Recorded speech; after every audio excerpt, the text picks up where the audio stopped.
Sono molte le sfide sul piatto del gruppo europeo di cooperazione di Euroregione senza confini, la realtà di confronto e collaborazione tra Friuli Venezia Giulia e Carinzia, con un occhio allungato però anche a Istria e Slovenia. Alla 13ª assemblea che si è tenuta a Klagenfurt in Austria è stato siglato un accordo in tema di sviluppo produttivo tra Unioncamere del Veneto, le Camere di Commercio del Friuli Venezia Giulia e la Camera dell'Economia della Carinzia.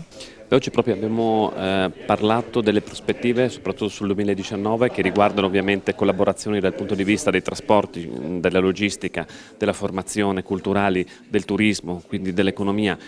La firma delle Camere di Commercio oggi rappresenta proprio quello, c'è una collaborazione che non si limita soltanto alla parte di investimento e di sviluppo economico che è fondamentale, ma anche la parte di formazione con reciproci scambi che possono arricchire il nostro territorio e dare quel valore aggiunto di essere terra di confine.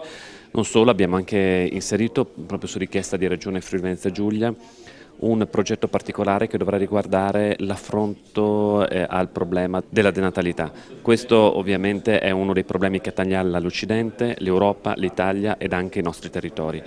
Dobbiamo portare avanti politiche che garantiscano servizi alle famiglie, che garantiscono anche risorse economiche, ma soprattutto io sono convinto che dobbiamo anche prevedere un processo culturale per ridare fiato a un'istituzione che è il nucleo della nostra società, quella della famiglia, che altrimenti con la diminuzione delle nascite che stiamo vedendo rischiano di non dare prospettiva alle nostre comunità. Oltre al tema della denatalità, molta attenzione anche all'ipotesi che l'Istria possa diventare un osservatore permanente. Si tratta di portare avanti i progetti comunitari che sono già stati iniziati. Naturalmente ci soffermeremo in maniera particolare sui progetti che riguardano innanzitutto i tirocini, lo scambio e il sistema duale nel percorso professionale di ragazzi e ragazze.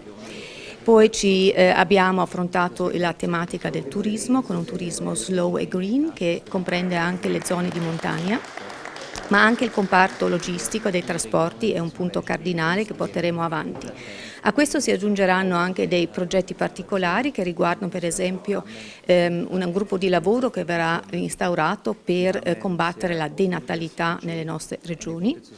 E un ulteriore punto della discussione di oggi riguardava lo status di osservatore che vorremmo quindi concedere a quelle regioni o in questo caso la contea dell'Istria, ma forse anche la Slovenia, per partecipare a determinati progetti, a determinate riunioni e quindi essere anche forse un membro futuro del nostro GECT.